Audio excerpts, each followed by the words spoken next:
আসসালামু আলাইকুম ওয়া রাহমাতুল্লাহ। সম্প্রতি সময়ে কথিত এক বাউল আল্লাহ এবং আল্লাহর রাসূলকে নিয়ে কটূক্তি করেছে। যার ফলে দেশের সাধারণ মানুষ ক্ষুব্ধ হয়েছে। তো বাউলদের নিয়ে আসলে অসুবিধা কোথায় সে সম্পর্কে আমাদের সাথে আ গুরুত্বপূর্ণ আলোচনা করবেন বিশিষ্ট আলেম, লেখক, আলোচক মাওলানা আমিনুল ইসলাম লোকমান। তিনি আমরা তার কাছে জানতে চাইবো যে বাউল কারা? তাদের নিয়ে অসুবিধা কোথায়? মূলত তারা তাদের যে বক্তব্য সেখানে অসংগতিগুলো কি? অত্যন্ত ধন্যবাদ যে সময়ের সবচেয়ে আলোচিত এবং গুরুত্বপূর্ণ বিষয় নিয়ে আপনি প্রশ্ন করেছেন এবং আপনি জানতে চেয়েছেন যে বাউলদের অসুবিধাটা কোথায়? এই বিষয়ে আমি ২ টা পয়েন্টে আপনার সাথে আলোচনা করতে চাই। ১ম পয়েন্টটা হলো যে বাউলদের অসুবিধাগুলো ইসলামের দৃষ্টিতে কোন জায়গায়? আরেকটি বিষয় আমরা আলোচনা করব বাউলদের অসুবিধাগুলো রাষ্ট্রীয় দৃষ্টিতে বা রাষ্ট্রীয় আইনে কোথায় অসুবিধা। ইসলামের দৃষ্টিতে বাউলদের যে অসুবিধাগুলো এটা অত্যন্ত জটিল এবং অত্যন্ত জঘন্য পর্যায়ে এবং অত্যন্ত আপত্তিকর তাদের বিষয়গুলো। যেমন দেখেন যে বাউল স বাউলদের ভেতরে যারা আছেন, যারা বাউল শিল্পী হিসেবে বিভিন্ন জায়গায় অনুষ্ঠান করে থাকেন, তারা কোরআনের যে ফ পর্দার ফরজ বিধান, এই কোরআনের ফরজ বিধানকে তারা অস্বীকার করেন। এবং আপনিও যদি দেখে থাকেন যে কোথাও বাউলদের কোনো অনুষ্ঠান দেখবেন তারা পর্দার কোনো বিষয় তারা মানেই না। এবং তাদেরকে যখন বলা হয় পর্দার ফরজ বিধানটাকে নারী-পুরুষ তারা তো একসাথেই সবকিছু করেন। আপনি অবশ্যই জেনে থাকবেন। এবং যতগুলো সামাজিক যোগাযোগ মাধ্যমে তাদের ভিডিও প্রকাশিত হয়েছে এই ঘটনাকে কেন্দ্র করে, এটাতে আপনি খেয়াল করে দেখবেন যে তারা তাদের ভেতরে পর্দার কোনো বিষয় নেই। এটা একটা অত্যন্ত আপত্তিকর যে তারা কোরআনের মাধ্যমে আল্লাহ তাআলা যে বিধানকে ফরজ করেছেন, তারা সেটাকে অস্বীকার করেন, তারা সেটাকে মানেন না।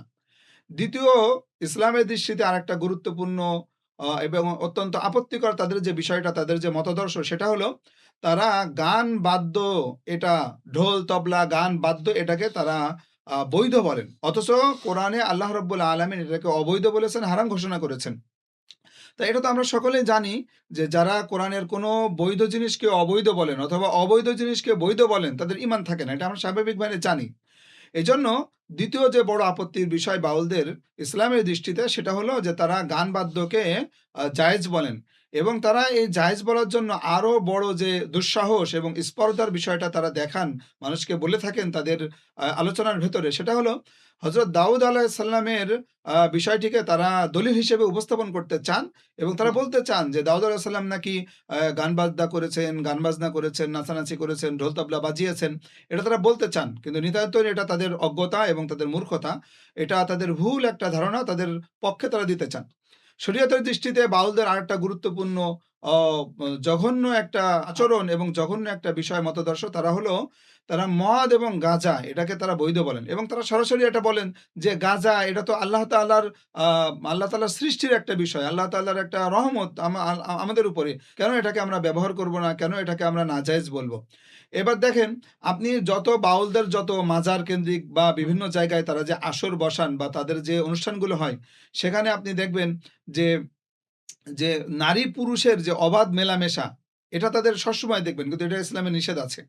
এবং আপনি একটা বিষয় খেয়াল করে থাকবেন, বাউলদের যত অনুষ্ঠান আছে, এই বাউলদের অনুষ্ঠানগুলোতে আ মদ গাঁজার যে আসর বসে এবং এটা তাকে তারা আবশ্যক মনে করে এবং বিভিন্ন মিডিয়ায় বিশেষ করে ইলেকট্রিক মিডিয়ায় আপনি চোখ রাখলে দেখতে পাবেন যে উনারা এটা অনুসন্ধানী প্রতিবেদন করে দেখিয়েছেন বিভিন্ন বড় বিশেষ করে কুষ্টিয়ার যে আ বাউলদের যে বড় একটা জায়গা যেটা লালন শাহর আখড়া যেটা, এখানে আপনি দেখবেন যে সেখানে আ গাঁজার কি পরিমাণ সাপ্লাই হয় এই অনুষ্ঠানগুলোতে হুম, এবং সেখানে এগুলোর কেমন বিস্তার এগুলো নিয়ে বিভিন্ন মিডিয়া এগুলোতে অনুসন্ধানী প্রতিবেদন করেছেন। এজন্য ইসলামের দৃষ্টিতেও এটা অত্যন্ত আপত্তির জায়গা যে তারা মদ, গাঁজা যেটাকে আল্লাহ তাআলা সরাসরি কোরআনে হারাম করেছেন, এটাকে তারা বৈধ বলেন এবং বৈধ হিসেবেই তারা ব্যবহার করেন। অথচ আপনি যদি খেয়াল করে দেখেন যে রাষ্ট্রীয় আইনে, বাংলাদেশের রাষ্ট্রীয় আইনে কিন্তু মদ, গাঁজা এটা সম্পূর্ণ নিষিদ্ধ এবং যারা এটার কারবার করেন, এটার ব্যবসা করেন, যারা এটা ভক্ষণ করেন, এরা সবাই কিন্তু রাষ্ট্রীয় আইনে তারা দণ্ডনীয় অপরাধী তারা এবং তাদের জন্য রাষ্ট্রে মাদকদ্রব্য আইন আছে, মাদকদ্রব্য নিয়ন্ত্রণের একটা সরকারের একটা প্রতিষ্ঠানই আছে। জি, জি। তাহলে এই বিষয়টা রাষ্ট্রীয় দৃষ্টিতে কত বড় অপরাধ যে সরকার এখানে একটা আলাদা একটা অধিদপ্তরই করেছেন। তাহলে ইসলামের দৃষ্টিতে এবং রাষ্ট্রীয় দৃষ্টিতে উভয় দৃষ্টিতে এই বাউলদের এই কার্যক্রমগুলো অত্যন্ত জঘন্য এবং অত্যন্ত আপত্তিকর। আপনি অতি সম্প্রতি গতকালকে আমরা বিভিন্ন পত্র-পত্রিকায় দেখেছি, বাউলদের ভেতরে একজন বাউল শিল্পী, নারী শিল্পী তিনি সরাসরি মিডিয়ার সামনে কথা বলেছেন যে, পুরুষ বাউলরা তাদের বিছানায় যদি নারী বাউলরা না যান, তাহলে সেই নারী বাউলদেরকে পুরুষ বাউলরা তাদের প্রোগ্রামে তাদেরকে ডাকেন না, তাদের অনুষ্ঠানে তাদেরকে আমন্ত্রণ জানানো হুম, হয় না। তাহলে আপনি চিন্তা করে দেখেন যে নৈতিক স্খলনজনিত এবং জিনা, ব্যভিচারের মতো এরকম জঘন্য অপরাধ এই বাউলদের ভেতরে কি ভয়াবহ মাত্রায় ছড়িয়ে আছে যে একজন নারী বাউল শিল্পী তিনি প্রকাশ্যে বলছেন যে জিনা ব্যভিচার না করলে বা তাদের সাথে শারীরিক সম্পর্ক না করলে তাদের কাছে কোনো জায়গা পাওয়া যায় না এবং এই বাউল শিল্পীদের ভেতরে, বাউল সমাজের ভেতরে তারা থাকতে পারেন না। তাহলে রাষ্ট্রীয় নৈতিকতা এবং ধর্মীয় দেখেন পর্দার বিধানকেও অমান্য অস্বীকার করার কারণে তাদের ভিতরে কুফুরি বিষয় চলে আসে। গান বাদ্যকে আল্লাহ তাআলা হারাম করেছেন, সেটাকে তারা বৈধ বলেন। এটার কারণে তাদের উপরে কুফুরি যে কুফুরি সিদ্ধান্ত মানে তারা কাফের, কুফুরি কাজ করছেন, এই বিষয়টা তাদের উপরে আসে। তারা মদ, গাঁজা বা মাদকদ্রব্যকে তারা তাদের জন্য বৈধ মনে করেন এবং তাদের জন্য আবশ্যকীয় মনে করেন। অথচ কোরআনে আল্লাহ তাআলা এটাকে হারাম করেছেন। এটার জন্য তাদের উপরে কুফুরির ফতোয়া আসে বা কুফুরির মাসআলা আসে।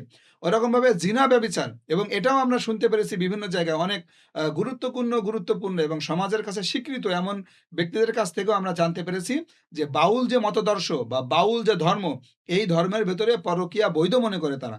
এজন্য তাদের ভেতরে জেনা ব্যভিচার কেন্দ্রিক যে একটা ভয়াবহ অপরাধ এবং অত্যন্ত জঘন্য নোংরা অপরাধ, এই অপরাধটাকে তারা তাদের কাছে বৈধ এবং স্বীকৃত মনে করে। এজন্য আপনি যে প্রশ্নটা করেছেন যে বাউলদের ভেতরে আসলে অসুবিধা কোথায়? এই অসুবিধা আমি কোরআনের দৃষ্টিতে এবং ইসলামের দৃষ্টিতে কয়েকটি পয়েন্ট আপনাকে জানানোর চেষ্টা করলাম এবং রাষ্ট্রীয় আইনে, রাষ্ট্রীয় বিধানে কয়েকটি পয়েন্ট আমি আপনাকে জানানোর চেষ্টা করলাম।